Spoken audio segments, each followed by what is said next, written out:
আল্লাহর নাম ব্যতীত অন্য কোনো নামে জবাই করে, তাহলেও কিন্তু কুরবানি সহি হবে না। আমরা একটা ভুল কাজ করি, যে আমরা মনে করি যে কুরবানি করার সময় আমরা অনেকে 7 ভাগে করি, অনেকে 1 ভাগে, অনেকে 3 ভাগে করি। তো বিসমিল্লাহি আল্লাহু আকবার বলার আগে তাদের নামগুলো আমরা আগে পাঠ করি, মানে তাদের নামগুলো পড়ছি অমুকের পক্ষ থেকে, অমুকের পক্ষ থেকে, বা অমুকের নাম, অমুকের নাম, তুমুকের নাম, তুমুকের নাম, মানে আল্লাহ তাআলার নামের সাথে উনাদের নামও যুক্ত করে দিয়েছে।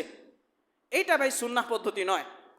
এটা হলো নিয়তের বিষয়, কার পক্ষ থেকে কুরবানি হচ্ছে এটা নিয়তের বিষয়। নাম প্রকাশ করে বলতে হবে অমুক ব্যক্তির পক্ষ থেকে অমুক ব্যক্তি, অমুক ব্যক্তির নামে, অমুক ব্যক্তির নামে, অমুক ব্যক্তির নামে, অমুক ব্যক্তির নামে, সব শেষে আল্লাহর নামে।